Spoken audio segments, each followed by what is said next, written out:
Hello बच्चों, आप सभी का स्वागत है आपके मेरे यूट्यूब चैनल कंपोज सर पर। तो इस वीडियो में देखने जा रहे हैं क्लास 10 के सब्जेक्ट साइंस के चैप्टर नंबर 10 जिसका नाम है प्रकाश, परावर्तन एवं अपवर्तन। ठीक है, तो इस चैप्टर में आपके प्रीवियस बोर्ड एग्जाम्स में जितने क्वेश्चन पूछे जा चुके हैं उन सारे क्वेश्चंस को हम यहाँ देखेंगे और आपके बोर्ड एग्जाम जो आने वाले हैं तो उसमें जो क्वेश्चन इंपॉर्टेंट रहने वाले हैं वो भी मैं आपको बताऊंगा। तो इस वीडियो को ज्यादा लंबा नहीं खींचते हुए ले चलता हूँ सीधा आपको क्वेश्चंस पर, जो कि आपके चैप्टर के मोस्ट इंपॉर्टेंट रहने वाले हैं। और जो बच्चे चैनल पर फर्स्ट टाइम विजिट कर रहे हैं चैनल को जरूर सब्सक्राइब कर लीजिएगा, ताकि जो भी मैं आपको प्रिपरेशन करा रहा हूँ बोर्ड एग्जाम की वो आपकी मिस ना हो जाए। ठीक है, आपके सारे सब्जेक्ट की प्रिपरेशन कराता हूँ मैं आपको, और लास्ट ईयर भी बच्चों की प्रिपरेशन कराई, रिजल्ट बहुत अच्छा रहा सभी का और रिस्पॉन्स भी सभी ने बहुत अच्छा दिया। तो आपसे भी वही उम्मीद है कि आप भी अच्छे से तैयारी करेंगे और रिस्पॉन्स भी बहुत अच्छा आपसे देखने को मिलना चाहिए मेरे को। तो चैप्टर आपका 10 है प्रकाश, परावर्तन तथा अपवर्तन, लाइट रिफ्लेक्शन एंड रिफ्रैक्शन। तो इसकी जो बेसिक चीजें हैं पहले हम उनको समझ लेते हैं, जो कि आपके एक एक नंबर की पूछे जाने वाले एग्जाम में। क्लियर है? एक चीज मैं कंफर्म कर लेता हूँ, ठीक है सब, क्योंकि कई बार हो चुका है कि रिकॉर्डिंग करने के बाद काफी कुछ रिकॉर्ड हुआ ही नहीं होता है, तो इसलिए पूरा कंप्लीट करने से पहले एक बार चेक कर लेना। तो चैप्टर आपका 10, तो प्रकाश का परावर्तन क्या होता है। एक नंबर का आपका क्वेश्चन आ जाएगा, प्रकाश का परावर्तन और अपवर्तन को समझाइए। तो जब प्रकाश किसी पॉलिशदार तथा चिकने पृष्ठ पर गिरता है तो उसका अधिकांश भाग वापस लौट आता है। अगर आपने देखा होगा कोई भी चमकदार चीज है उस पर आप प्रकाश डालते हैं तो क्या होता है, उससे टकरा करके वापस आ जाता है। तो प्रकाश के चिकने पृष्ठ से टकराकर वापस उसी माध्यम में लौटने की इस प्रक्रिया को प्रकाश का परावर्तन कहते हैं।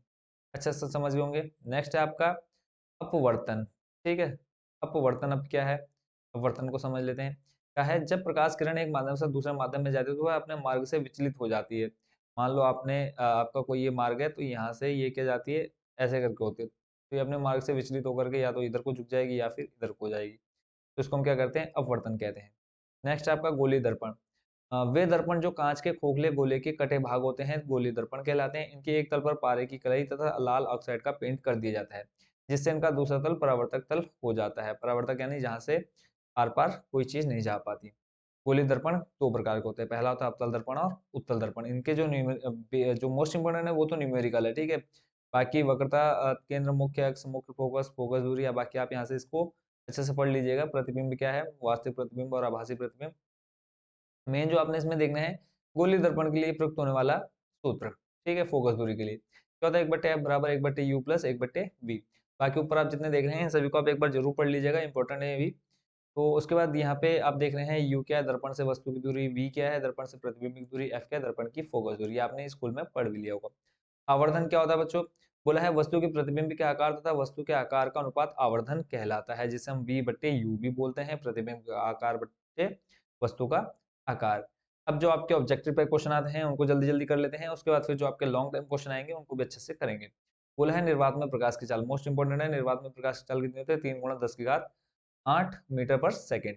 अगला है गोलीय दर्पण के ध्रुव तथा मुख्य फोकस के बीच की दूरी क्या कहलाती है, फोकस दूरी कहलाती है। और अभी एक फॉर्मूला मैंने आपको याद कराया, अगर याद हो गया होगा तो जल्दी से इसका आंसर बता देंगे आप।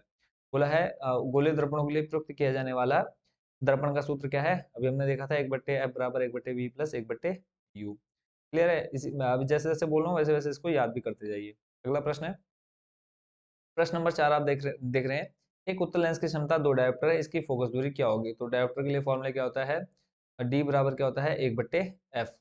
डी बराबर क्या होता है, 1/f। इस फॉर्मूले को याद रखो, जो आपको मान दिया होगा वो आपने रख देना है। ठीक है, जैसे डायोप्टर दे रखा है तो 1/a जाएगा, तो इसको जब आप सॉल्व करेंगे तो आपका आंसर कितना आ जाएगा, सॉल्व करके आप बता दीजिएगा। जैसे कि आप यहाँ पे देख पा रहे हैं कितना, 50 सेंटीमीटर। नेक्स्ट क्वेश्चन को देख लेते हैं।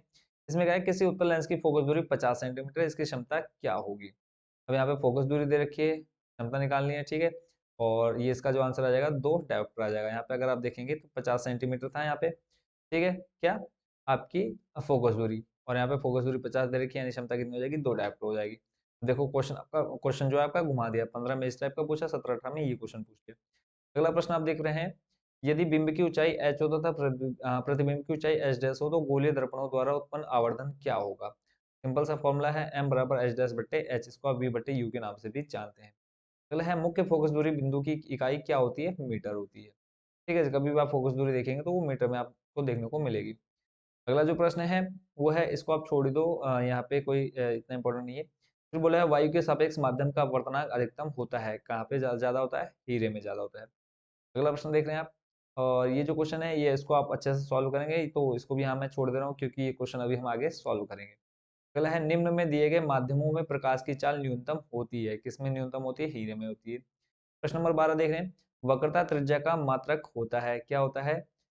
इनमें से सभी होते हैं, देखो मीटर भी होता है, सेंटीमीटर भी होता है, मिलीमीटर भी होता है, यानी ये सभी होते हैं। अगला भी न्यूमेरिकल है, इसको छोड़ देता हूँ। उसके बाद है कोई दर्पण किसी भी वस्तु का प्रतिबिंब सदैव सीधा बनाता है, तो ये कैसा दर्पण हो जाएगा? उत्तल, यानी अ, उत्तल दर्पण क्या होता है? वस्तु का सदैव प्रतिबिंब सीधा बनाता है। नेक्स्ट आप देख रहे हैं, एक अवतल लेंस की फोकस दूरी 5 मीटर है, तो इसकी क्षमता क्या होगी? हो जाएगी माइनस का 0.2 डायोप्टर। अवतल लेंस के लिए हमेशा माइनस में आएगा। फिर है किसी दर्पण के सामने किसी वस्तु को देखने पर उसका प्रतिबिंब वास्तविक उल्टा व आकार में कुछ छोटा दिखाई देता है। वास्तविक अभी हमने देखा था ना, तो उससे पहले हमने उत्तल का देखा, तो यहाँ पे क्या हो जाएगा? उल्टा और आकार में कुछ छोटा दिखाएगा, तो अवतल। अगर आप देखेंगे नॉर्मली जो गाड़ियों के शीशे होते हैं पीछे देखने के लिए, वो अवतल दर्पण के बने होते हैं। नेक्स्ट है आपका, एक लेंस के सामने रखी किसी वस्तु का प्रतिबिंब उसी लेंस से वस्तु की अपेक्षा 3 गुनी दूरी पर बनता है, तो प्रतिबिंब का आवर्धन कितना हो जाएगा? 3। ठीक है, फोकस दूरी वगैरह दे रखा है। अगला है 19 नंबर, एक अवतल लेंस द्वारा किसी वस्तु का बना प्रतिबिंब कैसा होता है? अभी हमने अवतल लेंस के बारे में ऊपर पढ़ा, आभासी होगा, सीधा हुआ, छोटा होगा। ऊपर अभी ऊपर हमने दर्पण का पढ़ा था, ये आपका लेंस है। नेक्स्ट है आपका, प्रकाश का वेग निम्न में से किस माध्यम में सबसे अधिक होगा? तो निर्वात में सबसे ज्यादा होता है। अगला न्यूमेरिकल है, इसको भी हम छोड़ रहे हैं। नेक्स्ट क्वेश्चन को देख लेते हैं, 22 नंबर, ये भी न्यूमेरिकल है। 23 नंबर, यहाँ पे बोला है किसी प्रतिबिंब का वास्तविक तथा समान आकार का प्रतिबिंब प्राप्त करने के लिए बिंब को उत्तल लेंस के समक्ष कहाँ रखें? फोकस दूरी की दुगनी दूरी पर रखना होगा। अगला न्यूमेरिकल है, देखो न्यूमेरिकल का इसलिए छोड़ रहा हूँ क्योंकि अभी मैं आपको एक वीडियो दिखाऊंगा, ठीक है, इसी वीडियो में आपने सिंपल वो सर्च कर लेना, आपको वीडियो मिल जाएगी। अगला है 26 नंबर, किसी दर्पण से आप कितनी भी दूर खड़े हो आपका प्रतिबिंब सदैव सीधा प्रतीत होता है, तो दर्पण है कैसा? दर्पण है समतल अथवा उत्तल होगा। नेक्स्ट आपका जो है वो भी न्यूमेरिकल है, उसके बाद न्यूमेरिकल आपको देखने को मिलेगा। फिर 29 नंबर, कांच का वर्तनांक अधिकतम होता है, कहाँ पे अधिक होता है? बैगनी बैगनी रंग में सबसे अधिक होता है, सॉरी बैगनी रंग के लिए अधिक होता है।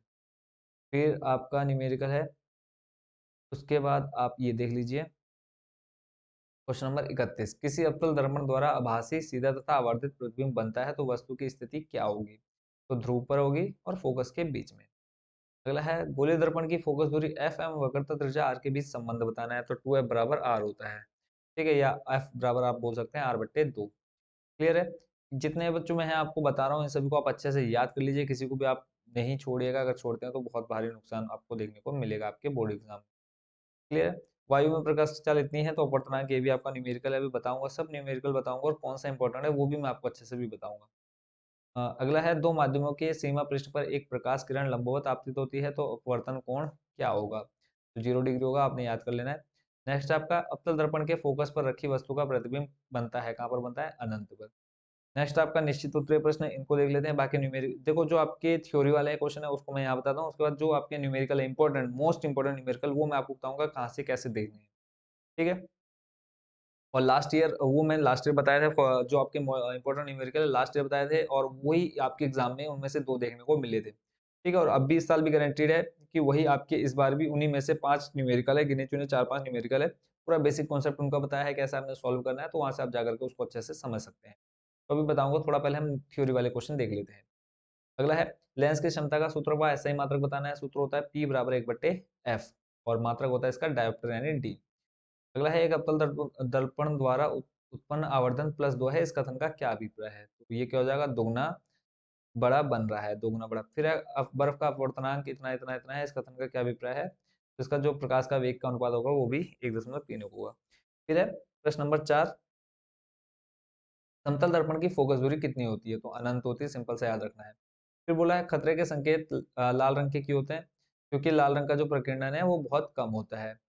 अगला है अपवर्तनांक का मात्रक क्या है? अपवर्तनांक का जो सॉरी अपवर्तनांक का मात्रक बोला है, तो इसका कोई मात्रक नहीं होता है। ठीक है, अपवर्तनांक का आपने सिर्फ इतना याद रखना है। नेक्स्ट है आपका एक समतल दर्पण द्वारा उत्पन्न आवर्धन +1 है, तो इसका क्या अर्थ है? प्लस है तो उसका मतलब है कि प्रतिबिंब तथा वस्तु का जो आकार होगा वो समान होगा। नेक्स्ट है अवतल दर्पण के 2 उपयोग, तो अभी मैंने आपको बताया था गाड़ियों के हेडलाइट में और सेविंग करने में। अब सेविंग करने में कैसे इसका इस्तेमाल किया जाता है? तो आप देखते होंगे कि सामने सेविंग जब करते हैं लोग, तो सामने शीशा रखा होता है। अगला प्रश्न है प्रश्न नंबर 9 देख रहे हैं आप। समतल दर्पण तथा आपतित किरण के बीच बना कोण 40 डिग्री है, तो आपतन कोण कितना क्या होगा? 50 डिग्री। फिर तारे क्यों टिमटिमाते हैं? तो तारे प्रकाश के अपवर्तन के कारण टिमटिमाते हुए प्रतीत होते हैं। नेक्स्ट आपका, किसी एक माध्यम से दूसरे माध्यम में जाने पर प्रकाश की किरण क्यों मुड़ जाती है? अपवर्तन के कारण मुड़ जाती है। बाकी ये जो आप नीचे न्यूमेरिकल देख रहे हैं, इनको भी मैं अभी आपको एक फॉर्मूला बताऊंगा। एक आप लेंस का सूत्र यहाँ से आप याद कर लीजिए, 1/v माइनस 1/u बराबर 1/f। क्लियर है? अगला जो प्रश्न है उसको देख लेते हैं। ये सब न्यूमेरिकल बच्चों में अभी आपको दूंगा, एक लिंक दूंगा, ठीक है? उसका लिंक मैं डिस्क्रिप्शन में भी डाल दूंगा, और बाकी जितने आप ये न्यूमेरिकल देख रहे हैं, इनमें से कौन सा इंपॉर्टेंट है वो मैं आपको अच्छे से बता दूंगा, ठीक है? बाकी जितने न्यूमेरिकल अभी आप देख रहे हैं, अभी मैं दे रहा हूँ इसका लिंक। बाकी जो इंपॉर्टेंट क्वेश्चन है उसको मैं यहीं पे बता देता हूँ, जो थ्योरी वाले हैं। क्लियर है? तो एक जो ये क्वेश्चन है, वर्षा के पश्चात आकाश में इंद्रधनुष बनने की प्रक्रिया को समझाइए। तो इसको थोड़ा सा मैं जूम कर देता हूँ, आप वीडियो को पॉज करके आप इस क्वेश्चन को अच्छे से देख सकते हैं, ठीक है? देखो जो न्यूमेरिकल वाले हैं वो उसको आप यहीं से तैयार कर लीजिए, पूरा आपका आंसर है कि वर्षा के बाद इंद्रधनुष क्यों बनता है। क्लियर है? अब नेक्स्ट क्वेश्चन देख लेते हैं। न्यूमेरिकल अभी छोड़ रहा हूँ, न्यूमेरिकल में आपको अभी बताता हूँ कौन कौन से न्यूमेरिकल आपने करना है। मोस्ट इंपोर्टेंट आपका स्नेल के अपवर्तन का नियम। सिंपल, आपने क्या करना है, किन्हीं दो माध्यमों के लिए एक ही रंग के प्रकाश से इतना याद नहीं करना है, सिर्फ यहाँ से करो आप याद। आपतन कोण की ज्या तथा अपवर्तन कोण की ज्या का अनुपात क्या होता है? एक नियतांक होता है। बस इतना याद कर लो। उसके बाद आपने क्या लिख देना, साइन आई बटे साइन आर इक्वल टू नियतांक होता है। इसे हम एन से प्रदर्शित करते हैं। इतना बस याद कर लो। अगला क्वेश्चन देख लेते हैं। बाकी इस चैप्टर में बच्चों आपके न्यूमेरिकल हैं, और न्यूमेरिकल ही मोस्ट इंपोर्टेंट है, और अब मैं आपको न्यूमेरिकल बताऊंगा आपने कैसे क्या और कौन सा याद करना है। न्यूमेरिकल याद नहीं करना है, कैसे करना है सब बताऊंगा। फिर अगला है प्रकाश के परावर्तन से क्या तात्पर्य। परावर्तन हमने समझ लिया था, अपवर्तन समझ लिया था, फिर परावर्तन के नियम। परावर्तन के कितने हमने टोटल 2 नियम पढ़े। पहला है आपतन कोण बराबर क्या होता है? परावर्तन कोण के बराबर होता है। फिर आपतित किरण, परावर्तित किरण तथा अभिलंब तीनों एक ही तल पर होते हैं। और नीचे आप ये डायग्राम बना देंगे, यहाँ पे आपको पूरे 100 में से 100 नंबर मिल जाएंगे। कहने का मतलब है अगर आपका 3 नंबर का है तो आपको 3 में से 3 नंबर मिल जाएंगे। ठीक है, नेक्स्ट क्वेश्चन पर चलते हैं। बोला है श्वेत प्रकाश का विक्षेपण क्या है? श्वेत प्रकाश का विक्षेपण क्या है? मान लो कोई आपका ये एक प्रिज्म है, और यहाँ से आप क्या डालते हैं, एक टॉर्च की रोशनी डालते हैं आप। ठीक है, तो ये टॉर्च की रोशनी क्या होगी, यहाँ पर जैसे टकराएगी तो ये 7 रंगों में बढ़ जाएगी, आपने पढ़ा होगा। ठीक है, जिसको हम विब ग्योर के नाम से याद कर चुके हैं, विब ग्योर। ठीक है, ये आपने बस अच्छे अच्छे से याद कर लेना है। वी से क्या है, कौन सा रंग क्या होता है, देखो वही यहाँ पे लिखा है। जब सूर्य का श्वेत प्रकाश किरण किसी प्रिज्म से गुजरती है तो अपने मार्ग से विचलित होकर प्रिज्म के आधार की ओर झुककर विभिन्न रंगों के कारण, ये पूरा वही है, बस जैसे मैंने बोला वही आपने लिख देना है। 7 रंगों के नाम जरूर याद कर लेना अच्छे से। नेक्स्ट है आपका प्रश्न नंबर 6। प्रकाश की एक किरण प्रिज्म से होकर गुजरती है और पर्दे पर एक स्पेक्ट्रम प्राप्त होता है। स्पेक्ट्रम से क्या अभिप्राय है? स्पेक्ट्रम का है कि जैसे हम प्रकाश किरण भेज रहे हैं, वो प्रिज्म से टकरा करके अपने मार्ग से विचलित हो जा रही है और 7 रंगों में विभाजित हो जा रही है। इसी हम किस नाम से जानते हैं? स्पेक्ट्रम के नाम से जानते हैं। फिर नेक्स्ट आपका इसी के नंबर बोला है, एक चित्र बनाइए जो सफेद प्रकाश के स्पेक्ट्रम को प्रदर्शित करता है। तो सिंपल देखो, मैं थोड़ी देर पहले एक टॉर्च जैसा बनाया था और ये 7 रंगों में विभाजित हो गई। देखो विब ग्योर से नाम से याद किया था ना, विब ग्योर। तो यहाँ पे देखो वी सबसे नीचे आ गया, वायलट, ब्लू, बी से हो गया ब्लू, विब, वी आई, ठीक है, इंडिगो वगैरह, ये सारा आपका ऐसे याद कर लीजिएगा। ठीक है, स्पेक्ट्रम के 7 रंग देखो, लाल, नारंगी, पीला, हरा, आसमानी, नीला, नीला और बैंगनी। ये सबसे अधिक विचलन बैंगनी रंग का होता है, सबसे कम किसका होता है? लाल रंग का होता है। नेक्स्ट जो क्वेश्चन देखना है वो आपको बताता हूँ। अपवर्तन के दोनों नियम अभी थोड़ी देर पहले हमने देख लिए, बाकी आप यहाँ पे भी देखना चाहे तो देख सकते हैं। चलते हैं नेक्स्ट क्वेश्चन पर। देखो जो मैं यहाँ बता रहा हूँ वो आपके मोस्ट इंपोर्टेंट है, अच्छे से इनको याद कर लीजिएगा। अगला क्वेश्चन है, इसको छोड़ दो और चलते हैं नेक्स्ट क्वेश्चन पर। ये जो न्यूमेरिकल देख रहे हो ना, थोड़ा सा सब्र रख लो बच्चों, क्योंकि आप कह रहे हो कि सर आप न्यूमेरिकल तो सारे छोड़ दे रहे हैं। अभी मैं आपको बताऊंगा कि न्यूमेरिकल आपने कौन से देखने हैं, ठीक है? और बाकी उनका पूरा सॉल्यूशन, एक एक बेसिक कॉन्सेप्ट बताऊंगा कि अगर उससे हटके भी कोई भी न्यूमेरिकल आ गया ना तो आंखें बंद करके कर लोगे आप लोग, है ना? तो बस थोड़ी देर सब्र रख लो। बस अभी मैं आपको यहाँ सिर्फ थ्योरी वाले क्वेश्चन बता रहा हूँ कि जो आपके लिखने वाले आएंगे ना, उनको आप बस एक बार यहाँ पे देख लीजिए। वक्रता, त्रिज्या, फोकस दूरी, फोकस बिंदु, ये सब मैंने आपको ऊपर स्टार्टिंग में दिखा दिया, तो आप उनको जरूर पढ़ लेना, ठीक है? बाकी अभी देखो ये सारे आपके न्यूमेरिकल भरे पड़े इसमें। न्यूमेरिकल तो इतने सारे करने का टाइम वैसे भी नहीं है आपके पास। जो मैं आपको बता रहा हूँ सिर्फ आपने वो करने हैं, ठीक है? तो इसी के साथ जो बच्चों आपके थ्योरी वाले क्वेश्चन थे वो लगभग इस चैप्टर के हो चुके हैं कंप्लीट। अब जो मेन चीज है कि इस चैप्टर से हम कौन से न्यूमेरिकल करेंगे, तो सिंपल आपने क्या करना है, यूट्यूब पर आप ये वीडियो देख ही रहे हैं तो वापस आपने क्या करना है, यूट्यूब के होम पेज पर जाना है। ठीक है, आप जैसे ये कंप्लीट वीडियो देख चुके हैं, इसका मैं पीडीएफ भी डिस्क्रिप्शन में दे दूंगा। तो आप अगर मान लो खुद से करना चाहते हैं तो सिंपल डिस्क्रिप्शन से पीडीएफ डाउनलोड कीजिए और उसके बाद जितने न्यूमेरिकल देख रहे हैं आप उन सबको कर लीजिएगा। बाकी जो अब मैं आपको दिखाने जा रहा हूँ सिर्फ आपने ये करना है। ठीक है, सिंपल आपने क्या करना है, टाइप कर लेना है साइंस, स्पेलिंग भी आप देख लीजिए कैसे लिखना है, साइंस न्यूमेरिकल क्लास 10th लिख लेना है आपने। ठीक है, इतना टाइप कर लिया, बस आपने पीछे लिख देना है कंबोज सर, KMBOZSIR। ठीक है, इतना टाइप करके आपने क्या कर देना है, सर्च कर देना है। ठीक है, देखते हैं यहाँ वीडियो शो होती है या नहीं होती है। यहाँ पे देख रहे होंगे 1500 बच्चों ने देखा, और ये आपके जो प्रीवियस बोर्ड एग्जाम हुआ उसमें मैंने आपको ये बताए थे। थोड़ा सा मैं इसको स्टार्ट करके दिखा देता हूँ और बीच बीच में मैं आपको इसको बता देता हूँ कौन कौन से क्वेश्चन आपने इसमें करने हैं। थोड़ी सी ऐड आएगी तो इस ऐड को थोड़ा सा आप, वैसे इसमें भी ऐड नहीं आई क्योंकि थोड़ी देर पहले ही मैंने बच्चों को बताई थी। तो यहाँ पे आप देखेंगे तो जो आपके इस चैप्टर के फॉर्मूले हैं, ठीक है, देखो थोड़ा सा मैंने स्किप किया, क्या ऐड आ गई इसमें। ठीक है, तो आई होप कि बच्चों ये आपको स्क्रीन में दिख रहा होगा। देखो स्किप कर देता हूँ ऐड को। तो यहाँ पे आप देख पा रहे होंगे ये सारे जो इस चैप्टर के फॉर्मूले हैं मोस्ट इंपोर्टेंट, और कैसे आपने इसको याद रखना है। ठीक है, मार्कर थोड़ा सा चेंज कर देता हूँ, कलर मैच मैच हो जा रहा है। तो इस चैप्टर के जो इंपॉर्टेंट सारे फॉर्मूले हैं वो आप यहाँ पे देख पा रहे हो, दर्पण सूत्र, लेंस सूत्र, फिर आवर्धन सूत्र। थोड़ा सा इसमें जो क्वालिटी है उसको आप बढ़ा लीजिएगा, श्रेणी क्रम क्या है, समांतर क्रम क्या है, धारा। चैप्टर जो आपका 12वां चैप्टर है ना, उस चैप्टर के भी सारे इंपॉर्टेंट क्वेश्चन, इंपॉर्टेंट फॉर्मूले वगैरह यहाँ पे मैंने आपको अच्छे से समझा दिए। ये बेसिक कॉन्सेप्ट मैंने आपको, देखो टोटल लगभग ये 30-35 मिनट की वीडियो है, तो इसको मैं पूरे जो मैंने आपकी basic videos sorry basic concept है वो मैंने बहुत अच्छे से एक्सप्लेन यहाँ पे आपको कर दिया है। ठीक है, तो अब इसको देखो थोड़ा सा मैं आपको आगे आगे करके दिखा देता हूँ ताकि आप इस वीडियो को अच्छे से देख लें, और जितने न्यूमेरिकल आप देख रहे हैं आप इन सभी को आप अच्छे से कर लेंगे। ठीक है, तो एक बार आप जरूर देखिए इसको। देखो आपको बीच बीच में दिखा देता हूँ। देखो अभी तक ये मैं आपको बेसिक बता रहा हूँ, लगभग आपकी 22 से 23 मिनट की जो बेसिक कॉन्सेप्ट है उसको बता रहा हूँ। उसके बाद जो आपकी क्वेश्चन है न्यूमेरिकल वो आप यहाँ देख पा रहे होंगे। ठीक है, क्वेश्चन भी आपको यहाँ ऊपर लिखा हुआ स्क्रीन पर आ जाएगा कि कौन सा क्वेश्चन अभी मैं करा रहा हूँ।